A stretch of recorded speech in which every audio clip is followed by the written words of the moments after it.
With our next guest, we had some great times in the Queen City, didn't we, Dickie? Craig Dickinson joins us, the pride of Great Falls, Montana. Him and his brother. Merry Christmas, my dude. How you doing? I'm doing good, Rod. Thanks for having me. Merry Christmas to you. And I assume you're down south somewhere. Yes, not leaving. Home for the holidays. Boca Raton, Florida. I don't know if you were logged in yet before the break. I said, I thought that you had coached in college football. And I'm looking back here. Grizz, go Grizz, baby. 95 to 98, and then Utah State, and then from there to the National Football League. What do you remember about those times of your life? Oh, those were good days.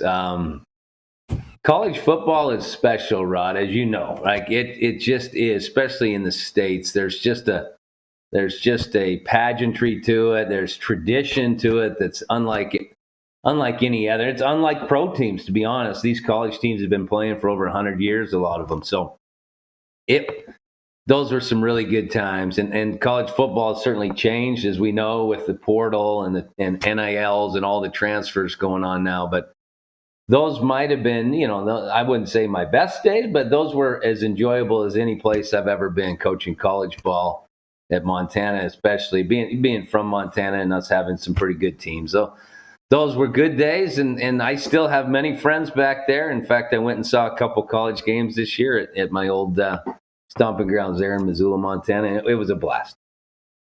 Well, I often get asked down here why it's so popular. Why is it more popular than the NFL in the South, which, as you know, it is. And I don't really know the answer to it other than it's been around for over 100 years.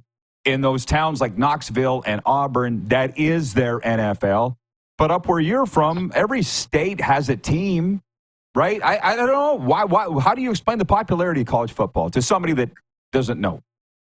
I don't know. I think, first of all, I think in the U.S., sports in general are emphasized more. Like I would like to see Canadian universities invest more money, invest more resources in their university teams. I know this. I'll tell you a funny story. Western Montana College, which made it to the NAIA, which is smaller level college, semifinals this year, and I got a good friend of mine whose son plays for that team. But anyway, they dropped football many, many years ago, back when I was coaching in Missoula at the University of Montana.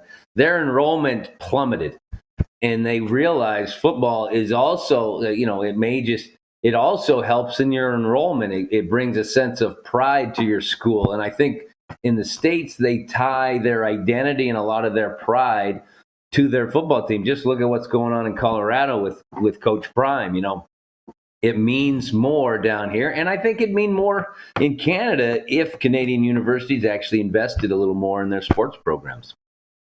Yeah, it's a tough one. It's a very tough one. Okay, you talk about Missoula. How about Bozeman and Montana State? I assume you watch Yellowstone. I've seen it, yes. Oh, you're not obsessed? I don't watch it regularly. You're not obsessed? No, I don't. I watch it a lot because everybody asks me down here, is that Montana? And if so, I'm coming to Montana. So I usually tell them it's filmed in Alberta, so go to Alberta. Because Montana is already too crowded, in my opinion. I'm here in Whitefish. There's too many people here. Go somewhere else, please. Spoken like a true Montanan. And also a lot of it's filmed in Wyoming as well. But my gal, Serena, she's like, it's not like that up there. I'm like, well, kind of is. From what I know, it kind of is. In some ways, it is like that. Yeah, exactly. It's like, everybody just stay away. Okay, so we had this little talk the other day with a guy from the Dallas Stars, actually. He was talking about two brothers were playing each other, the Robertson brothers, Nick and Jason, in the NHL. And there's the Kachucks and stuff. And he said they're kind of over that story. I'm like, I don't ever get over this story. The Flutie brothers, the Dickinson brothers, the Kachuk, whoever. I don't ever get over it. It's special. How's your family that you and Dave are back? Because I'm not sure. Have you coached together? I was trying to match up your resumes. Is this the first time? We have. It's kind of interesting. We spent a year together in San Diego, believe it or not, on the same team. Now, he was a player and I was coaching. I was doing special teams with the Chargers. He was a backup quarterback behind Flutie and Breeze. So we spent 1 year there. That was fun. And Harbaugh, by the way, who's, although Harbaugh I think was gone the year before Dave got there. But and then we did coach 1 year in Calgary, Rod, at the end of Dave's career. I think it was 2008 and 9. 2008, we won the Grey Cup. Huff was the head coach. Dave was the backup quarterback behind Henry Burris. And then 2009, Dave got into coaching as the running backs coach, and I was on the staff. So we spent 1 year together coaching. It was his first year, and it was the year before I left to go to the NFL for a year with him. How does it feel? Feels great. I mean, we've always talked. We've always been close. And I feel good about working together now to try to have success together. Before, it was, if he had success, then it meant then we weren't as good. If we won the game, then it meant Dave didn't get a chance to have success. So I'm happy to be working with him. First of all, I got a tremendous amount of respect for him as a football mind. Not only I love him as my brother, but the guy is really smart. The guy's an outstanding coach, and I know he's super motivated, as we all are, to try to get things going in Calgary again. It's been a long time since we've had to sit home and watch other teams play in the playoffs. And I know it didn't sit well with Dave. It didn't sit well with me. So I'm really looking forward to just rolling up our sleeves and getting to work. Doesn't this feel like the old days when we're just sitting together having a clubhouse and fries and just talking? It's been too long. Yeah, I got to tell you, I miss you, Rod. It's good to see you again. I miss you look too. Exactly the same. The rest of us getting older, and you just stay the same. I don't know how you do it. Very low stress compared to a football coach. That's what it is, Dickie. But, you used to say, you and your brother, when they came in Regina, you guys went to my restaurant, right? And you said, we didn't talk about football, the two of you. How do you go and not talk about football as the Dickinson Brothers when you go out for supper? How could that? What do you talk about? Well, we do talk about football, but maybe not necessarily our games that, when we were playing each other. We talk about the NFL or college football because football is a big part of our lives, so we talk about it. That's what we think about a lot. Now we can actually talk a little bit more about our team and get into specifics, where beforehand it was just more general conversations. And a lot of guys, by the way, a lot of guys we know are still playing and coaching, so that gives us lots of information, lots of subject matter to talk about. Makes sense. Okay, makes sense. You're not going over strategy, obviously. You're talking about mutual friendships and that kind of thing. Okay, yeah, that makes a lot of sense. Yeah, well, listen, this is not a hard question. I don't want it to be uncomfortable, but Jim Barker said here a couple weeks ago that Dave put a target on himself by making the changes to his staff that he did. And I wonder how you feel about that statement. Yeah, simply. There's a lot of pressure on him because some long-time guys were let go. Yeah, Jim's not wrong, but the other thing is this, and I learned this through my years in Saskatchewan and just coaching. I've been doing it a long time now also, just like Jim has. And Jim's been doing it longer, and he's he's not wrong. He's on top. He's usually bang on in all of his comments, and he's right. But here's the thing. You're going to get judged by wins and losses. So whether there's a target on your back or it's on someone else, you are only employed for as long as you bring value to the club, and your value as a coach is to win games, period. So I don't disagree with Jim, but there's also a mandate. If you're not winning, why are you not winning? You have to analyze that and make decisions based on that. And then you've got to make changes if necessary to give you a better chance to win. And if you feel like you got to change the staff, you change the staff. If you feel like you got to flip some players, you flip some players. Because at the end of the day, the head coach, general manager are going to be judged on wins and losses. And whoever's working for them is part of that team as well. So I don't disagree with Jim. But the target's on his back regardless of if he makes staff changes or not. You got to win in this league because it's pro football. Well, and fans are fans no matter where you go. Nobody's as passionate as Saskatchewan. I fully believe that, but they love the Stamps in Calgary. You've spent enough time there to know that. And Dave, I like this stat, nobody has coached or played more games for the Calgary Stampeders organization than David Dickenson. Nobody. He is Mr. Stampeder, so he wants to win for those fans. It was in the game notes this year. It's not something that I looked up on my own. I did not know that. But Yeah. So the crowds were up this year. I watch all the games, but the wins were down. So I guess my question would be, what can Stampeders fans look forward to in 2025? Because it's not something they were used to.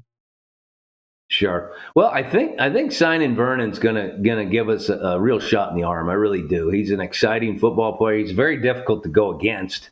I know that, and just his charisma. There's a certain charisma about Vernon that is different than other players we've had, and he brings a leadership to the table. I don't think we've had at that position for a little while. I think Bo had that sort of swagger. It rubbed some people wrong, but it also rubbed a lot of people the right way. And so, no disrespect to the quarterbacks that have been here since Bo and before Vernon, but I think Vernon brings a different energy, a different charisma, and he's got the skill set to match it. So I think that alone is going to bring some excitement to the team, and I think the fans can look forward to a little bit more in terms of the offensive side of the ball. Defensively, we got to remake our roster. There's no doubt about it. So I can't even tell you what the defense is going to look like. But I know Dave and Brendan and Cole Huffnagel are working really hard to try to find the right pieces for that side of the ball. And then special teams is we'll figure that out as we go. A lot of times that's not necessarily the third priority, but you got to see what your defense looks like, your offense looks like, and then you make the best mix of guys to make sure you're solid on special teams. So the big change is quarterback, and I think the fans are going to like that. I think the term, if I may, that you might be looking for there is maturity. VA brings. You just had a lot of young guys there the last couple of years, right? For sure. And mind you, you were there last year. Great, been there, done that. He's been in a number of systems, and he's always been good wherever he's been. He brings a certain toughness, gamer. Man, he's just a leader, and I'm excited to work with him again. Worked with him for a year in Saskatchewan when I was coaching with Jonesy. It'll be good to work with him again. One more. The viewers have some NFL questions for you, Dickie, which you coached in the NFL. You can handle that. But let me just say this. You and I are about to – actually, I'm right between you and Dave in terms of year. I think you're 71, I'm 72, and Dave's 73. Am I right in that? Yeah. Something like that? Yeah, that's right. Yeah, so we're right in the same – we've been through a lot of shit, Craig, in our lives. Yes, we have. And you hope you learn something, along the way. Yep. What did the Sask experience teach you? What did it do for you? Because I've talked to Cody about leaving. Look how strong it made him. Nothing's going to bother him now. What did you learn coming out of that? Well, I learned a lot of things. One of the things I really learned was just the value, I think, of connection with the community. I think, I think if that's one thing I had to do all over again, I would live there. I think that was something that is important to Saskatchewan. I think Corey Mace understands that, and I think Jeremy understands that and required that of his next head coach. I think in some places maybe don't necessarily have to live there full time, but I do think as a head coach, as the leader of the organization, the public figure, so to speak, you do have to be there, and there has to be a connection. So football wise, I tell you what, I wouldn't change much. We had some things go our way, and we had some things not go our way. Injuries happen, and as you well know, sometimes it works out, sometimes it doesn't. But the one thing I did learn is that as the head coach, and even as an assistant coach, it's important to have a connection to the community that you're coaching for. And I think I learned that, and I'm going to use that in Calgary. I'm going to be up there a lot more than I was in Saskatchewan. You need to be around. You need to go to certain events. You need to interact with the fans, because that's what makes the CFL so great, is that connection. And so I've learned that you got to work a little harder to put yourself out there and to connect with people. Interesting answer. I wouldn't have expected that. You didn't learn that from Chris Jones. I know that. No. No answer needed. You didn't learn that from Jones. Where do you have your 2019 Coach of the Year trophy, plaque, whatever it is? Where do you have it? Good question. It's probably in a box in the garage. I don't unpack when I come home for the winter, because I leave right away. But it's out there, and those memories are good memories. I was fortunate I had a lot of good people around me, and the ball bounced our way that year. And then years prior or years after, it didn't necessarily bounce our way. We didn't do anything different and didn't coach worse, but it just didn't happen for us like it did in 19. So it was a good year, and I really enjoyed it. And that trophy's somewhere in my garage next to a snowboard, probably. Yeah, good for you, man. I was real happy when you won that.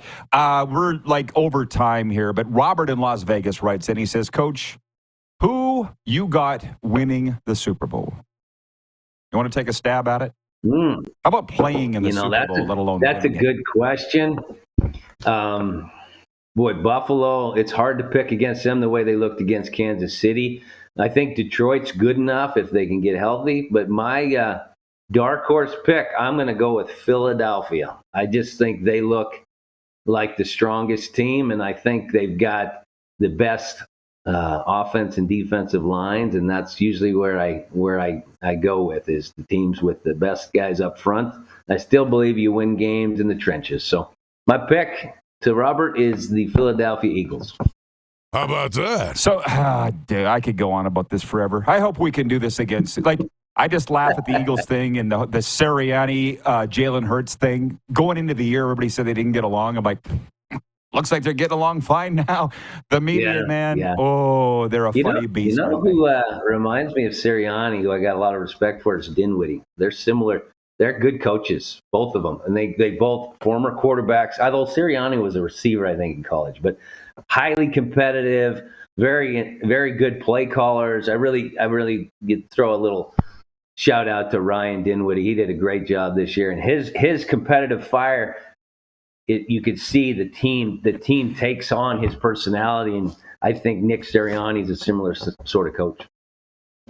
Even getting into it with fans. I could see Dinwiddie getting into it with fans. For sure. Yeah, exactly. All right, Dickie. Merry Christmas. Say hey to your family and everything for me, and I appreciate the time. Let's do it again. Thanks, Rod, for having me.